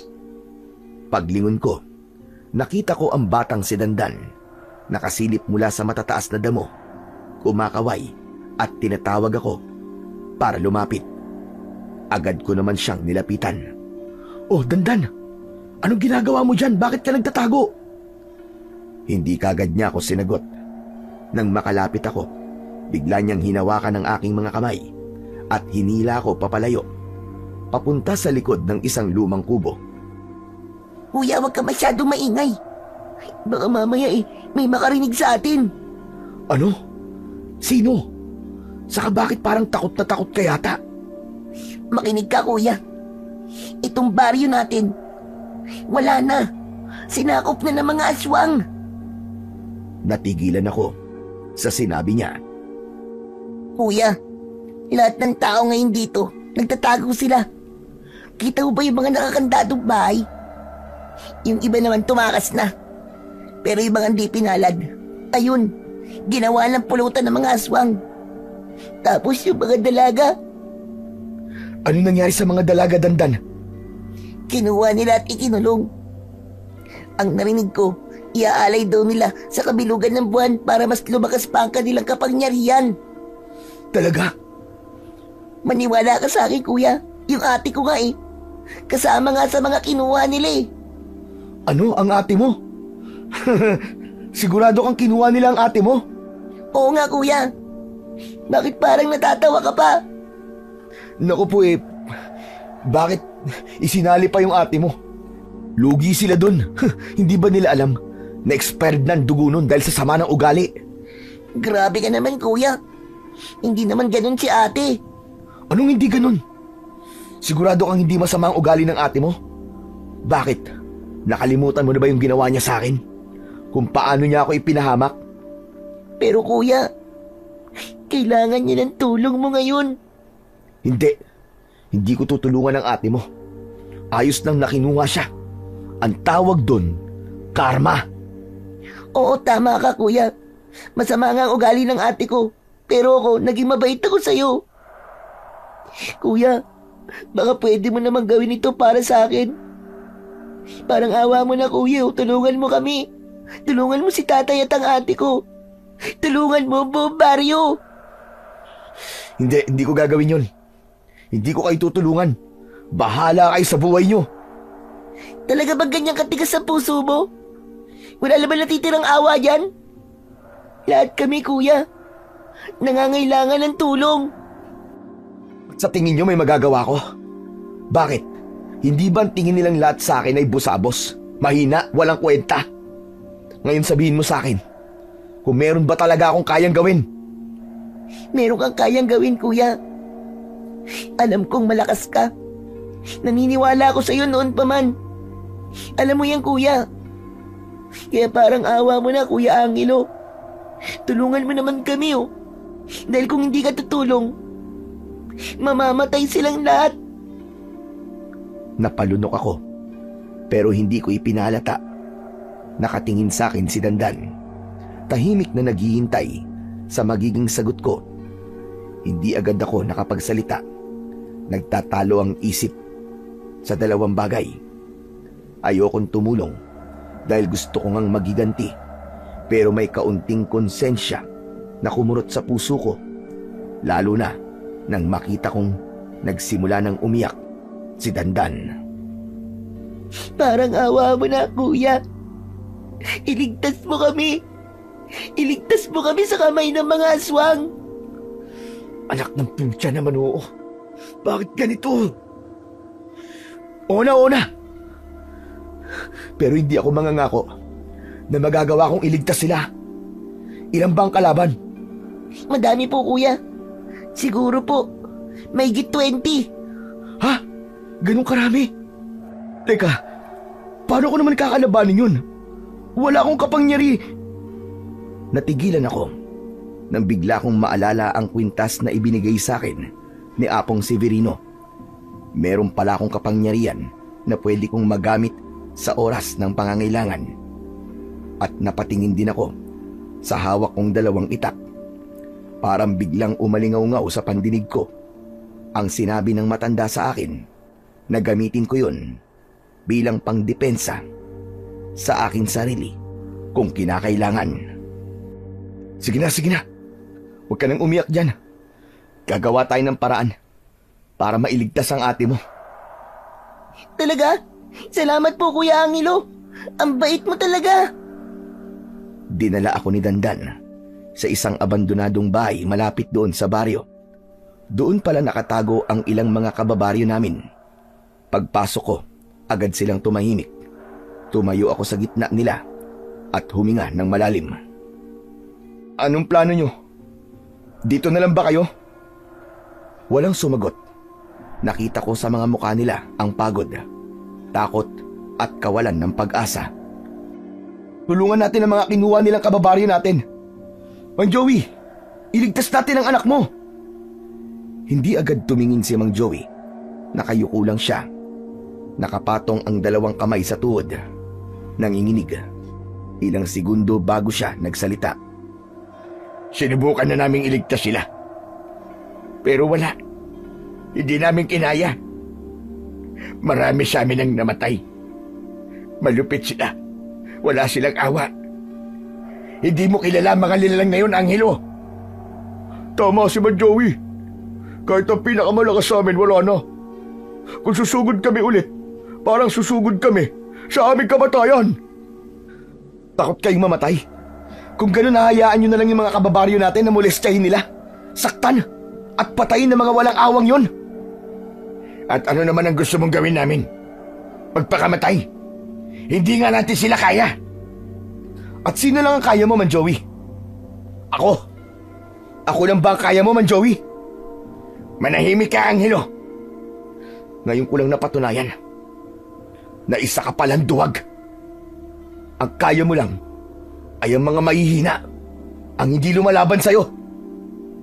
Biglang napakbang si Mang Joey.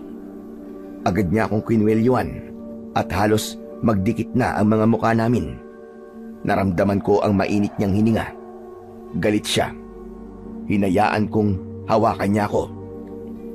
Ulitin mo sinabi mo, bata. Ulitin mo! Duwag ka, Man Joey. Nanginginig ang mga kamay ni Man Joey. Kita ko sa mga mata niya ang sakit, galit at hiya. Tinulak niya ako, pero hindi niya tinuloy ang pagsuntok sa akin. Hindi mo alam ang pinagdadaanan namin dito, Angelo. Kaya manahimik ka. Tama si Man Joey. Huwag ka magtapang-tapangan, Angelo, dahil hindi mo alam kung paano nilapan ang mga aswang na yon, ang mga kasamahan namin. Para kaming mga walang kwentang hayop sa harap ng mga aswang na yon. Alam ko ang pinagdadaanan nyo. Katulad lang din yan ng ginawa nyo sa akin noon. Natigilan sila at walang nakapagsalita. Tinignan ko sila isa-isa. Yung mga muka dati na puno ng yabang, ngayon puro takot. Yung mga kamay na dati ay hindi marunong magdalawang isip na manakit ng tulad ko, ngayon nanginginig. Maya-maya pa, may isang naglakas loob na magsalita. Ang tanong, kung sasama ka sa amin, kaya na ba natin? May liligtas ba natin yung mga nabiyag nila? Kaya ba natin bawiin ang baryo mula sa mga halimaw na yon? Walang masama kung susubukan natin. Susubukan, Angelo? Hindi ito isang laro. Buhay ang nakasugal dito. Isang maling hakbang. Tapos tayong lahat. At kung hindi natin susubukan man, Joey, siguradong makukuha na nila ang baryo ng tuluyan. Papatayin nila yung mga mahal nyo sa buhay. Mamamatay si Medusa. Mamamatay ang anak nyo. Muling natahimik ang lahat. Pero tulad kanina, wala pa rin kumikilos. Takot talaga sila. Ayaw na nilang lumaban. Sige, kung ayaw nyo akong tulungan, ayos lang. Ako na lang mag-isa. Pagkasabi ko nun, may biglang lumapit sa akin. Maraang hinawakan niya ang laylayan ng damit ko. Ako po, kuya. Sasama po ako sa iyo, Kuya Angelo. Kung takot sila, ako po hindi. Sigurado ka ba, Dandan? Pero delikado ang laban na to para sa'yo. Masyado ka pang bata. Baka bago natin makita ang ate mo, mapatay ka na nila. Hindi po ako natatakot. Basta't kasama kita, kuya. Naniniwala akong hindi mo ako pababayaan. Sa huli, pumayag na din ako na isama siya. Walang nagawa si Mang Joey kahit ilang beses pa niyang pigilan ang bunso niyang anak. Pagsapit ng gabi, bumalik kaming dalawa sa baryo. Nagkubli kami sa dilim. Dahan-dahang lumapit hanggang sa nakita na namin ang mga biyag. Nasa plaza sila, nakagapos at kasama doon si Medusa. Sumisigaw siya na walang preno ang bibig. Kahit kailan talaga, yung bibig ng ate mo walang tigil. Hindi niya magawang maitikom. Kawawa yung mga aswang, oh. Kuya naman eh. Nagawa mo pang magbiro eh. Totoo naman eh. Kuya, ate ko pa rin yun. At doon ko naisip na kailangan ko nga magseryoso. Hindi ito panahon para magpatawa. Nakasalalay sa mga kamay ko ang buhay nila. Paglapit namin sa may gilid ng plaza, doon ko nakita yung pulutong ng mga aswang. Mga nasa 20 sila. At sa gitna nila, may malaking bilog na ginuhit gamit ang dugo. May leader sila na siyang naroon sa loob ng bilog at nagdarasal. Malinaw na nagsasagawa ng ritual. Maya-maya pa, nag-utos ang leader na kuhain ng isang babaeng nakatali. Nang madala siya sa gitna ng bilog, bigla itong sinakmal ng aswang sa balikat ni hindi nagawang sumigaw nung biniktima niyang babae. Namatay ito, nadilat ang mata. Hayop kayo! Mga demonyo! Tama na! Ayoko na dito! Ayoko na! Tulungan niyo ako! Naawa ako sa kanila. Totoo, sobrang awa ang nararamdaman ko. At hindi ko inaasahan yun. Kaya pala ako binigyan ni Apong Severino ng agimat at tinuruan sa paggamit ng sandata. Hindi para magiganti. Hindi para ipamukha sa lahat yung pinaggagawa nila sa akin noon. Ang misyon ko ay iligtas sila. Kuya! Si ate! Naalarma ako nang marinig ang sinabi ni Dandan. Nakita kong kinakaladkad ng 2 aswang si Medusa papunta sa bilog. Pilit siyang kumakawala. Halos mawalan na ng boses. At sa sandaling yun, naramdaman kong kumapit si Dandan sa damit ko. Kuya, tulungan mo ang ate ko pakiusap.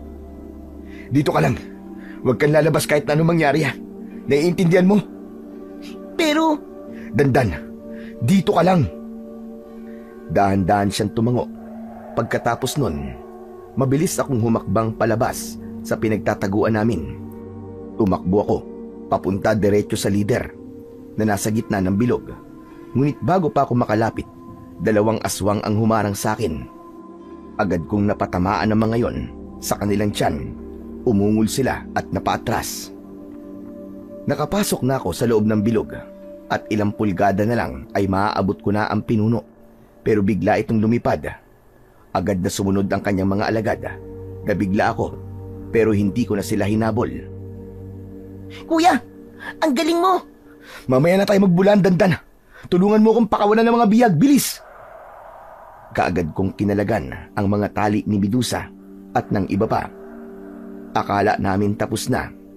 Akala namin umatras na ang mga aswang, pero hindi pa pala.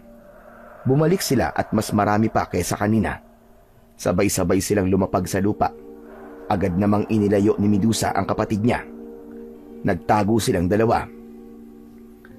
Agad akong naganda gamit ang 2 itak. Sinalubong ko ang mga unang aswang na sumugod. Tinaga ko sa braso at sa leeg. Sunod-sunod ang pagsugod. 2 pa ang lumapit. Umikot ako at tinaga sila ng magkakasunod. Pero habang tumatagal, nakaramdam na ako ng pagod. Hindi ko na kaya to. Medyo natumba ako nang umatake ang isa pa. Naabot ako ng mga kuko niya at tinamaan ako sa balikat. Halos mapasigaw ako sa sakit. Bigla ko napaluhod. Binitiwan ko ang mga itak. Ngunit ng sandaling yun, biglang may narinig akong malakas na sigaw. Tumayo ka dyan! Hindi pa tapos ang laban! Nakita ko si Apong Severino na nakikipaglaban sa mga aswang gamit ang kanyang sibat. Tapos ay nakita ko sa likod niya si Mang Joey.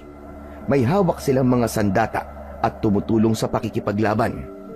Dahil doon, nagkaroon ulit ako ng lakas ng loob at sumugod sa mga kalaban. Sabay kaming umatake hanggang sa ang natira na lamang ay ang kanilang pinuno.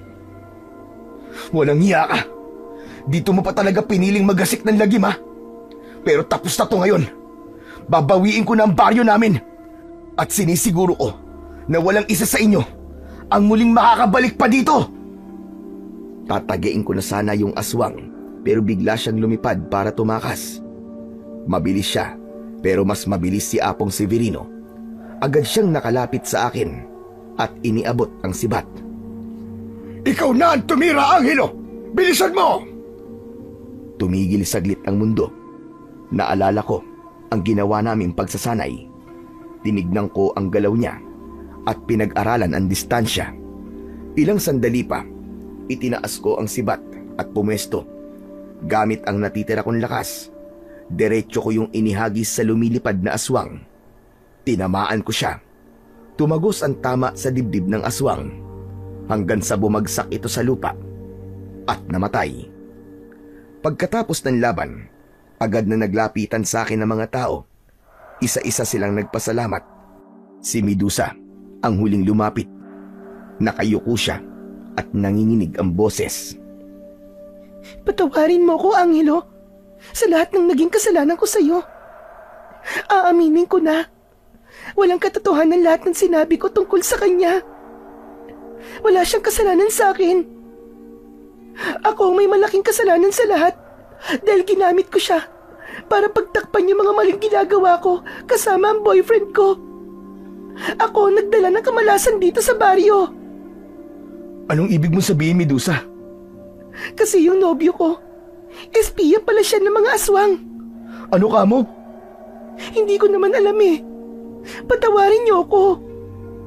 May ilang nagalit sa kanya. Sinigawan at minura siya ng mga tao. Pero agad ko yung pinigilan. Tama na! Huwag na po kayo magalit sa kanya. Wala din po siyang kasalanan dito. Ginamit lang ng aswang ang kahinaan niya. Kaya wag natin siyang sisihin at husgahan. Natahimik ang lahat. Si Medusa tumingin sa akin. Kita ko ang hiya niya at takot sa mga mata niya. Huwag kang mag-alala, Medusa. Tapos na. Ligtas na ang baryo. Bigla niya akong niyakap at panay ang pasasalamat niya sa akin. Samantala, matapos ang labanan, yung mga tao nagsibalikan na sila sa kanilang mga tahanan at ako naman, Sumama na akong muli kay Apong Severino. Magpapatuloy ako sa pagsasanay, sa pag-aaral at paghahasa ng aking kapangyarihan. At marami pa siyang ituturo sa akin. Ilang taon din ang lumipas bago ako bumalik. At nang makabalik na ako sa baryo namin, handang-handa na akong maglingkod. Ginamit ko ang lahat ng natutunan ko sa matanda upang maprotektahan ang aming baryo. Simula noon ay wala nang aswang ang nangahas na pumasok sa baryo. Naging tahimik na ang buhay ng mga tao. Si Dandan, Medusa at Mang Joey naman, sila na ang naging parang tunay kong pamilya. Lagi silang nariyan para tumulong sa akin sa panggagamot at sa pag-aasikaso ng mga may sakit. Bumawi sila sa kanilang nagawa. Samantala, hindi na ako nagkaroon ng sariling pamilya o asawa. Kabilang yon sa panata ko bilang isang antingero. Ang oras ko, ang lakas at buhay ko, inilaan ko para sa tungkulin. At hanggang sa ngayon, wala akong pinagsisisiyan doon. Masaya ko sa naging kapalaran ko. Hanggang dito na lang po ang kwento ko. Sana ay may napulot po kayong aral sa buhay ko. Ako si Angelo, isang antingero. Maraming salamat sa pakikinig sa kwento ko. Hanggang sa muli.